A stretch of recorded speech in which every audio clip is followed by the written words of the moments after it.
भाजपा का 44वां स्थापना दिवस आज। प्रधानमंत्री ने भाजपा को बताया विकास, विश्वास, नए विचार का पर्याय। भ्रष्टाचार और परिवारवाद की बीमारी को दूर करने के लिए पार्टी संकल्पबद्ध।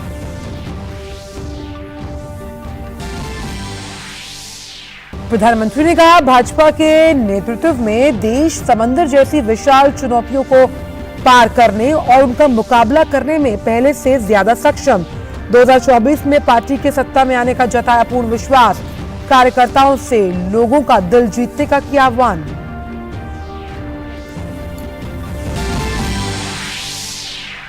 संसद के बजट सत्र के आखिरी दिन भी दोनों सदनों में गतिरोध के बीच राज्यसभा की कार्यवाही 2 बजे तक और लोकसभा की कार्यवाही अनिश्चितकाल के लिए की गई स्थगित।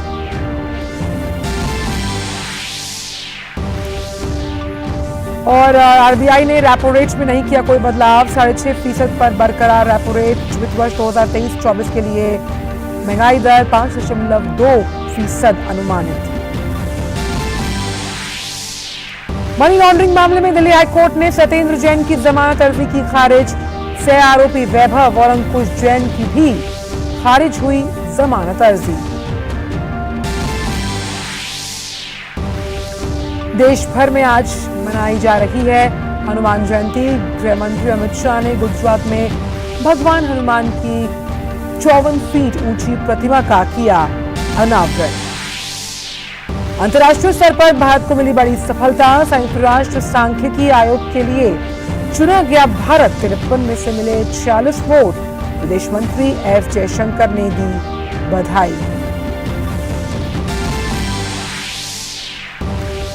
इंडियन प्रीमियर लीग में आज कोलकाता नाइट राइडर्स का रॉयल चैलेंजर्स बेंगलुरु के साथ होगा मुकाबला। वहीं कल खेले गए मैच में राजस्थान रॉयल्स ने पंजाब किंग्स को दी 5 रन से शिकस्त। शिखर धवन ने खेली 86 रन की नाबाद पारी।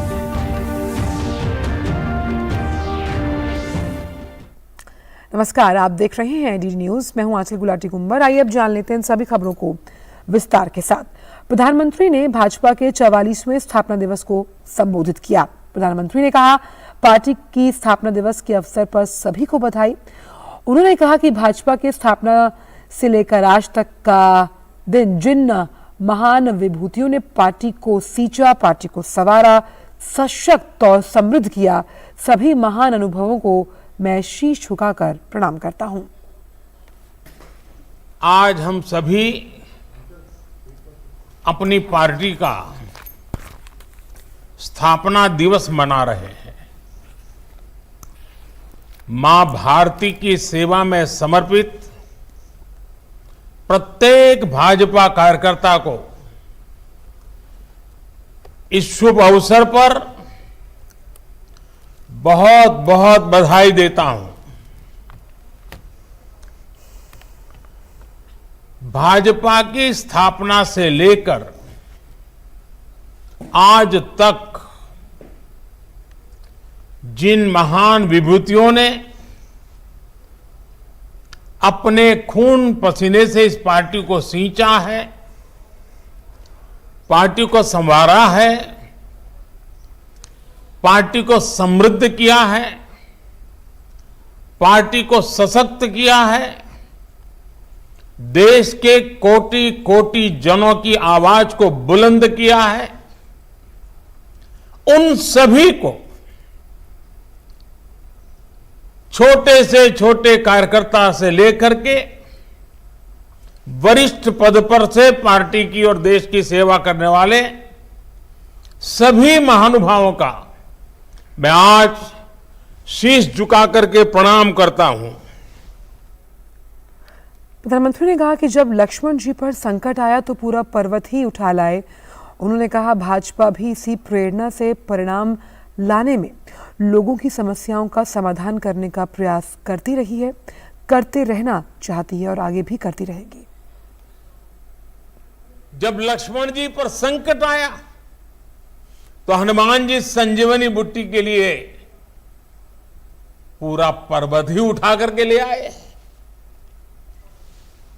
भाजपा भी इसी प्रेरणा से परिणाम लाने में लोगों की समस्याओं का समाधान करने का प्रयास करती रही है, करते रहना है, करते रहेंगे। प्रधानमंत्री ने कहा कि जब भाजपा के 50 वर्ष होंगे उस समय हमारे लक्ष्य क्या होंगे ये हमें अभी से तय करना होगा। प्रधानमंत्री ने कहा कि हमें नए इनोवेशंस को अपनाना होगा। 6-7 वर्ष बाद भारतीय जनता पार्टी के 50 वर्ष पूरे होंगे। जब भाजपा के 50 वर्ष पूरे हो उस समय पार्टी का व्याप कितना होगा, स्वरूप कैसा होगा, हमारे लक्ष्य क्या होंगे, ये हमें अभी से तय करना होगा। हमें नए आइडियाज को, नए इनोवेशंस को अपनाना होगा। प्रधानमंत्री ने भ्रष्टाचार और परिवारवाद की बीमारी को दूर करने के लिए पार्टी को संकल्पबद्ध भी किया। कांग्रेस और उनके जैसी पार्टियों का कल्चर, उन पार्टियों की पहचान क्या है? ये उन्हीं के कल्चर में से पैदा हुई है। उन पार्टियों की पहचान है, पार्टी का नाम लेते ही एक ही बात दिखती है, सारी पार्टियों का तरफ देख लीजिए, परिवारवाद, वंशवाद, जातिवाद और क्षेत्रवाद का बंधक है ये सारे लोग। जबकि भाजपा का पॉलिटिकल कल्चर प्रत्येक देशवासी को साथ लेकर चलने का है। कांग्रेस और उसके जैसी पार्टियों का कल्चर छोटा छोटा सोचना, छोटे सपने देखना और उससे भी कम हासिल करके खुशियां मनाना बस, और खुशी एक दूसरे की पीठ थपथपाना। भाजपा का पॉलिटिकल कल्चर है बड़े सपने देखने और उससे भी ज्यादा हासिल करने के लिए जी जान से खप जाना। भाजपा के राष्ट्रीय अध्यक्ष जेपी नड्डा ने भारतीय जनता पार्टी के 44वें स्थापना दिवस के मौके पर दिल्ली के भाजपा मुख्यालय पर ध्वजारोहण किया।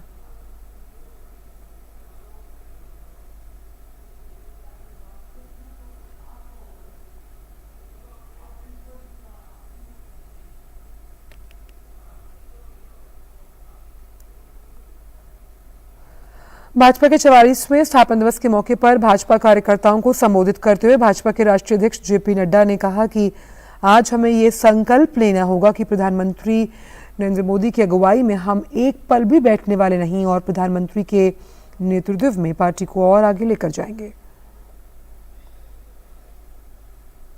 हमें यहां पर यह संकल्प लेना होगा कि प्रधानमंत्री मोदी जी के नेतृत्व में हम एक पल भी बैठने वाले नहीं हैं और आज संकल्प लेते हुए पार्टी को आपके नेतृत्व में और आगे ले जाएंगे। इस बात को हम आगे बढ़ाना चाहते हैं। आपके नेतृत्व में पार्टी ने कच्छ से लेकर के पूर्वोत्तर तक पार्टी ने सरकारें भी बनाई और अपने ताकत को लोगों ने सराहा भी और आशीर्वाद भी, भरपूर आशीर्वाद दिया।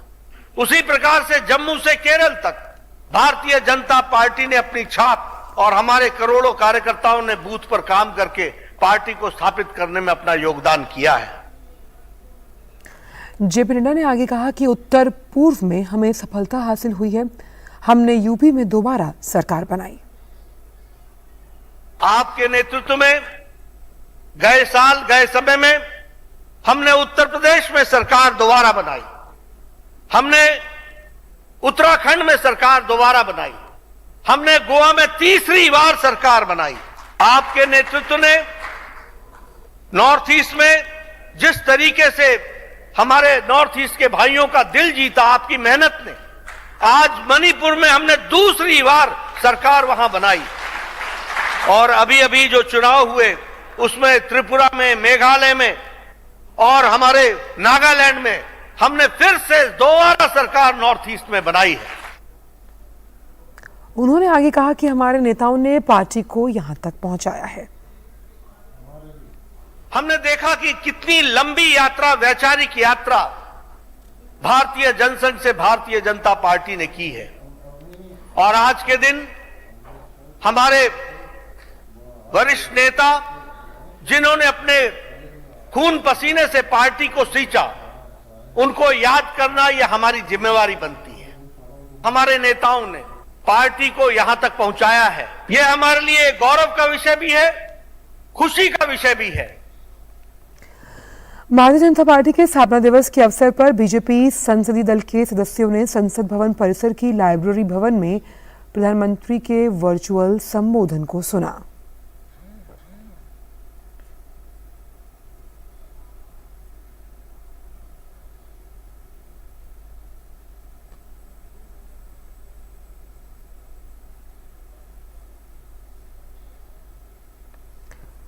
सत्ता पक्ष और विपक्ष द्वारा सदन में शोर शराबे के चलते राज्यसभा की कार्यवाही 2 बजे तक के लिए स्थगित हुई है। सभापति ने सदन को बताया कि कार्यस्थगन प्रस्ताव के तहत 6 नोटिस दिए गए, जो मानकों के अनुरूप न होने के कारण खारिज किए जाते हैं।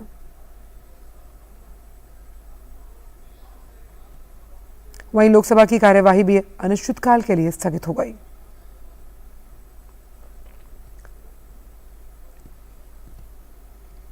भारतीय जनता पार्टी आज 44वां स्थापना दिवस मना रही है। इस मौके पर प्रधानमंत्री ने भाजपा कार्यकर्ताओं को संबोधित किया। प्रधानमंत्री के संदेश पर वरिष्ठ भाजपा नेता और सांसद राज्यवर्धन सिंह राठौर से खास बात की हमारे संवाददाता शैलेंद्र मिश्र ने। बीजेपी के वरिष्ठ नेता और प्रवक्ता राज्यवर्धन राठौर हमारे साथ हैं। सर, प्रधानमंत्री ने आज हनुमान जी से प्रेरणा लेने की बात कही और बहुत सारे ऐसे अहम संदेश पार्टी कार्यकर्ताओं को दिए हैं कि जुटे रहना है, लगे रहना है। भारतीय जनता पार्टी दशकों से एक कमिटमेंट के साथ काम कर रही है। देश के प्रति जो संघर्ष, त्याग और बलिदान देश को सर्वोच्च पद पर, सर्वोच्च स्थान तक ले जाने के लिए, उसके लिए जो संघर्ष और तपस्या कर रही है, आज भारतीय जनता पार्टी, प्रधानमंत्री मोदी जी 140 करोड़ भारतीयों की आकांक्षाओं का प्रतीक बन गई। उन्होंने ये भी कहा कि जो देश की समस्याएं हैं उसे उधार नहीं, जो हमारी परंपराएं हैं वो उसके मुताबिक उसको हल करना होगा और कठोरता दिखानी होगी हनुमान जी की तरह तमाम चुनौतियों से, बुराइयों से। देश की संस्कृति, देश का इतिहास, उसकी वजह से आज दुनिया में देश माना जाता है। इस संस्कृति, हमारी जो सभ्यता है, उसको सही तरह से दुनिया के सामने रखने का काम प्रधानमंत्री मोदी जी कर रहे हैं और यही उनका आह्वान है कि इस मर्यादा को ध्यान में रखते हुए हमारा भारतीय मर्यादा, भारतीय संस्कृति, क्योंकि इसकी वजह से, इसी की जड़ों की वजह से सदियों से भारत मजबूत है, इसी मर्यादा को ध्यान में रखते हुए हमें हमेशा काम करना है। परिवारवादी दलों को लेकर भी कटाक्ष किया कि जो सामाजिक न्याय की बात करते हैं वो परिवारवादी ऐसे दल, जो राजनीतिक दल केवल और केवल सत्ता में आने के लिए, शासन करने के लिए जो तरीके अपनाते हैं, उन तरीकों के बारे में प्रधानमंत्री जी ने अपनी बात रखी कि आप बाकी सभी दलों को जब देखेंगे, भारतीय जनता पार्टी के अलावा सभी दलों को जब आप देखेंगे, तो उसमें या तो आपको परिवारवाद दिखाई देगा, या आपको वंशवाद दिखाई देगा, या आपको रीजनलिज्म दिखाई देगा। तो यही एक भारतीय जनता पार्टी है जो राष्ट्र को एक मानते हुए, देश सबसे पहले मानते हुए काम कर रही। और आइए आपको सीधे चलते हैं गुजरात, जहां पर गृह मंत्री अमित शाह मौजूद हैं, जिन्होंने 54 फीट ऊंची जो प्रतिमा है हनुमान जी, उसका अनावरण किया। ये सुनते हैं क्या कह रहे हैं। गोपालानंद स्वामीए પોતાના જીવનનું બધું તપ, સહજાનંદ સ્વામીની કરેલી બધી સેવા અને અનેક જીવનના પુણ્યોનો સરવાળો બધો આ કષ્ટભંજન દેવની મૂર્તિમાં મૂકી યુગો યુગો સુધી અનેક દુઃખી જીવોના કલ્યાણનો રાસ્તો, માર્ગ પ્રશસ્ત કર્યો। આજે સારંગપુર ધામને નવી ઊંચાઈઓ તરફ લઈ જવા માટે ટ્રસ્ટીઓએ પરમ પૂજ્ય આચાર્ય મહારાજના નેતૃત્વમાં જે પરિશ્રમ કર્યો છે, જે સંકલ્પ કર્યો છે, એ સંકલ્પથી આજે આ કામ સિદ્ધ થયું છે.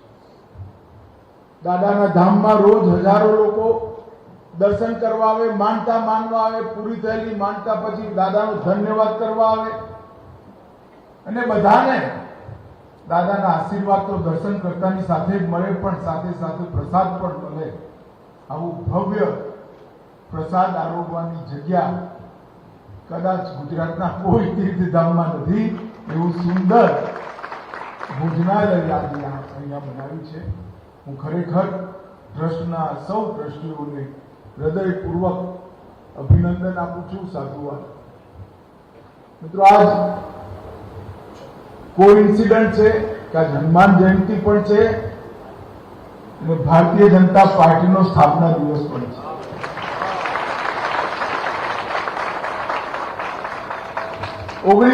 માં આજના દિવસે જનસંઘમાંથી જનતા પાર્ટીમાં વિલય કર્યા પછી ફરીવાર સિદ્ધાંતોના આધારે સત્તા છોડી અટલજી અડવાણીજીએ ભારતીય જનતા પાર્ટીની સ્થાપના કરી અને બરોબર 1 વાગે જ કરી હતી. અત્યારે 1 વાગ્યાની તૈયારી છે. 6 એપ્રિલ 1980 ના દિવસે મુંબઈના સણમુખાનંદ હોલની અંદર ભારતીય જનતા પાર્ટીની સ્થાપના થઈ અને એ વખતે ઘણા લોકોએ ભારતીય જનતા પાર્ટીની મજાક ઉડાવી અને પછીની ચૂંટણીમાં મારી 2 સીટો આવી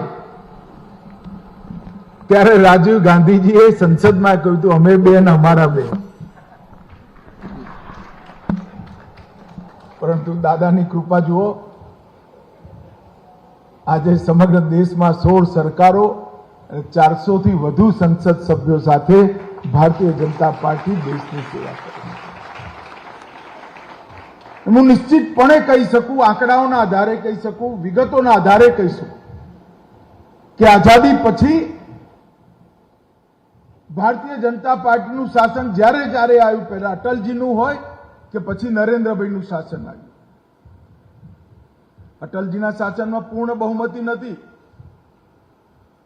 છતાંય અટલજીનું શાસન આવ્યું ત્યારે અને અત્યારે નરેન્દ્રભાઈનું શાસન 10 વર્ષ થવા, 9મું વર્ષ હવે બેસશે. 9 વર્ષ પૂરા થશે, 10મું વર્ષ બેસશે. આ 10 વર્ષની અંદર જ્યારે જ્યારે ભારતીય જનતા પાર્ટીનું શાસન આવ્યું, ભારતીય સંસ્કૃતિનો ધ્વજ સમગ્ર વિશ્વની અંદર બુલંદ કરવાનું કામ ભારતીય જનતા પાર્ટી. મિત્રો, જ્યારે નરેન્દ્રભાઈને પૂર્ણ બહુમતી મળી, બધાએ કહ્યું કે હવે શું બાનું છે ભાઈ, પૂર્ણ બહુમતી આવી ગઈ. 2019માં ફરીવાર પૂરી બહુમતી આવી, ઉઘરાણી થવા માંડી. 370 નું શું? તમે 1950 થી વચન આપ્યું છે, વાતે સાચી. અમે 1950 થી કહેતા હતા એક દેશમાં 2 નિશાન, 2 પ્રધાન અને 2 વિધાન, 2 સંવિધાન એક દેશમાં ના હોય, 2 ધ્વજ પણ ના હોય અને 2 વડાપ્રધાન પણ.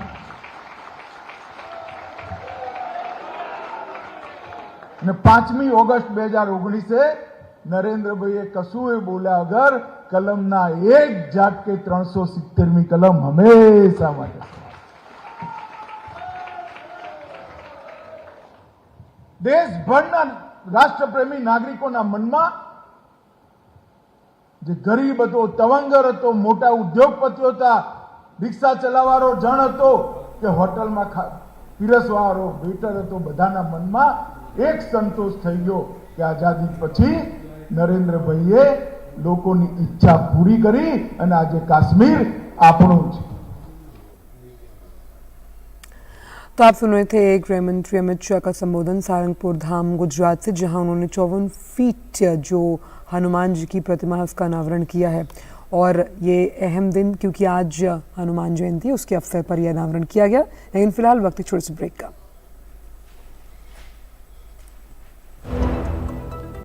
तुम बॉडीगार्ड तो नहीं हो, पर तुमने हमारी रक्षा की है. तुम डॉक्टर तो नहीं हो, पर तुमने हमारी जिंदगी बचाई है. तुम टीचर तो नहीं हो, पर तुम्हारे कारण हम स्कूल आ पाए हैं. तुमने हमारे घर की शान बढ़ा दी है। तुमने हमारे घर को अनमोल बना दिया है। तुम सिर्फ शौचालय नहीं, हम गरीबों के लिए इज्जत घर हो। जिस शौचालय की बात करने में कभी झिझक होती, वो शौचालय आज देश की सोच का अहम हिस्सा हो गया। स्वच्छ भारत की आदत के साथ आओ बनाएं नया भारत।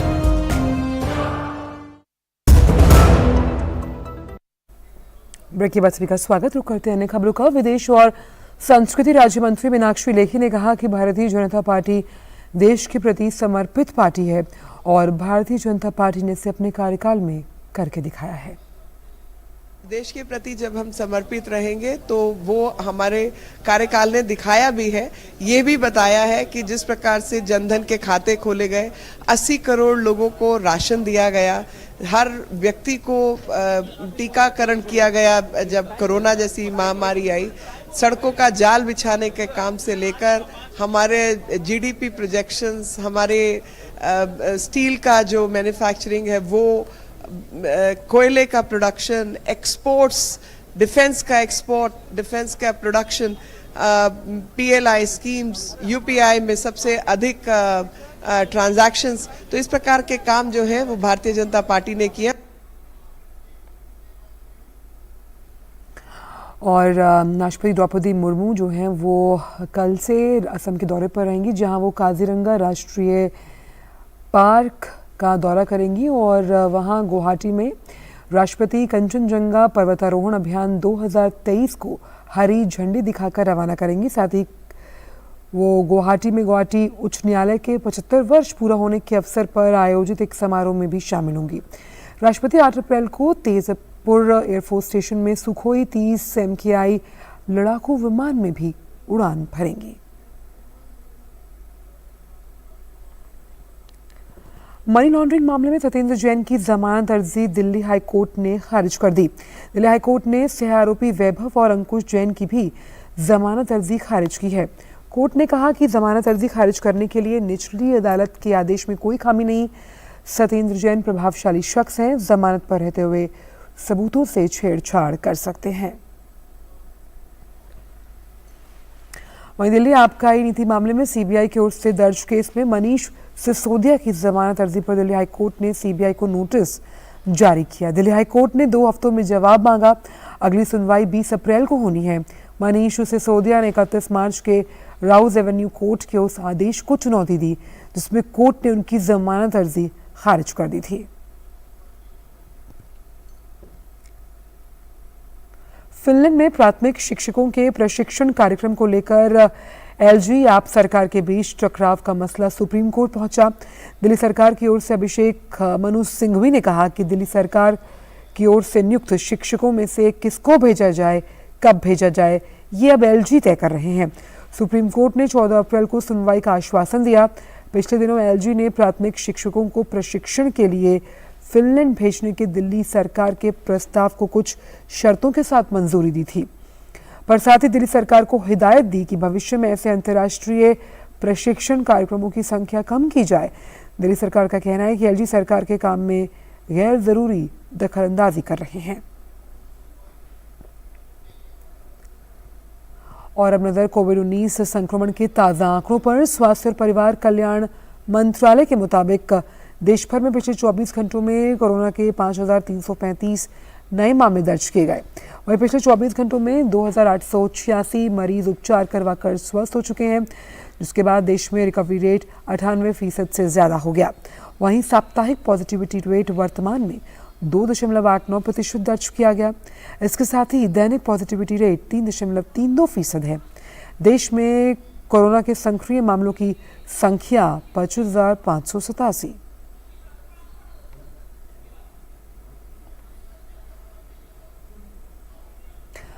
तो बात करते हैं संसद के बजट सत्र के आखिरी दिन की, जो कि आज है। राष्ट्रपति के अभिभाषण के साथ 31 जनवरी से प्रारंभ ये बजट सत्र हुआ था। सत्र के दौरान केंद्रीय बजट प्रस्तुत हुआ, वित्त विधेयक पारित हुआ। सत्र स्थगित होने के बाद प्रधानमंत्री नरेंद्र मोदी, लोकसभा स्पीकर ओम बिरला और रक्षा मंत्री राजनाथ सिंह ने मुलाकात की उनसे।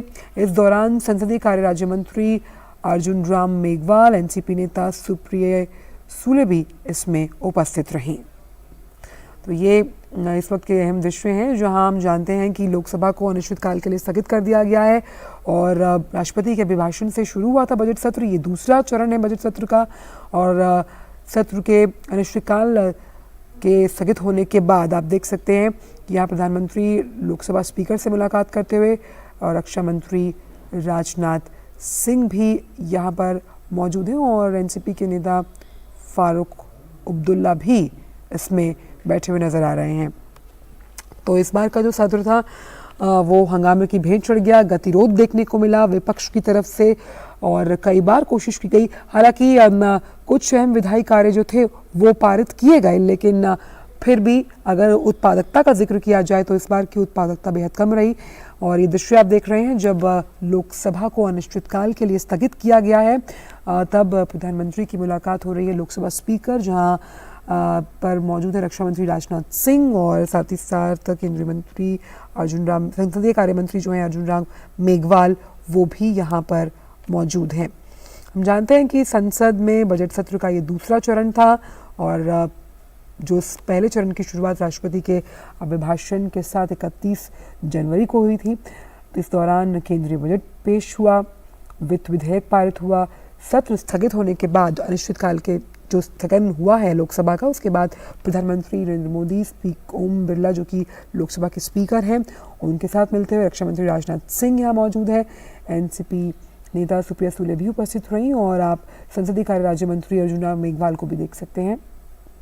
तो इस बार के सत्र में हमने देखा कि किस तरह से गतिरोध बरकरार रहा, खास तौर पर विपक्ष का रवैया जो था वो काफ़ी अड़ियल, जिसमें उन्होंने जेपीसी की मांग को लेकर लगातार एक अड़ियल रुख अपनाया और संसद को नहीं चलने दिया। एक मजबूत विपक्ष की भूमिका को ना निभाते हुए लगातार संसद सदन में कई बार ये आग्रह किया गया। अगर हम बात करें उप सभापति जगदीप धनखड़ द्वारा भी, साथ ही साथ जो लोकसभा स्पीकर हैं उन्होंने भी कहा कि मेरा चैम्बर खुला है, आप आकर गतिरोध को ख़त्म कीजिए, लेकिन ऐसा नहीं हो पाया। तो सत्र के दौरान केंद्रीय बजट प्रस्तुत हुआ और कई अहम विधायी कार्य ज़रूर हुए, लेकिन यह अल्प सत्र था और ज़्यादातर सत्र का जो समय था वो गतिरोध में चला गया और आज लोकसभा को अनिश्चितकाल के लिए स्थगित कर दिया। उसके बाद प्रधानमंत्री की मुलाकात जो लोकसभा स्पीकर हैं ओम बिरला उनके साथ, जहां रक्षा मंत्री राजनाथ सिंह भी मौजूद हैं। तो संसद के बजट सत्र का आज आखिरी दिन, अभी राज्यसभा की कार्यवाही को 2 बजे तक के लिए स्थगित किया गया। सत्र के दौरान केंद्रीय बजट पेश हुआ और ये बजट सत्र काफ़ी अहम था क्योंकि इसमें बजट सत्र से जुड़े कई अहम विधेयक हैं जिन्हें पारित कराना ज़रूरी था और हमने देखा कि इस बार का जो सत्र रहा वो हंगामे की भेंट चढ़ गया। और ये तस्वीरें आप देख रहे हैं जहां पर प्रधानमंत्री नरेंद्र मोदी, रक्षा मंत्री राजनाथ सिंह और लोकसभा स्पीकर ओम बिरला मौजूद है। लगातार लोकसभा स्पीकर ओम बिरला द्वारा कई जो माननीय सांसद हैं उन्हें लगातार ये आग्रह किया गया, यहाँ तक कि चेतावनी भी दी गई कि आप संसदीय मर्यादा का पालन कीजिए। ये सत्र, ये संसद चर्चा, विचार और विमर्श के लिए, और जब भी सत्र शुरू होता है, चाहे हम बजट सत्र की बात करें, हम मानसून सत्र की जिक्र करें या विंटर सेशन की बात की जाए, हमेशा से प्रधानमंत्री सत्र शुरू होने से पहले कहते हैं कि यहाँ पर विचार विमर्श होना चाहिए, तर्क वितर्क के साथ हम चर्चा में ज़रूर भाग लें। और ख़ास तौर पर जो युवा सांसद होते हैं, प्रधानमंत्री को उनसे बेहद उम्मीद होती है कि युवा सांसद अपने संसदीय जो कार्य हैं उनके निर्वहन को समझेंगे और उसके अनुरूप कार्य किया जाएगा।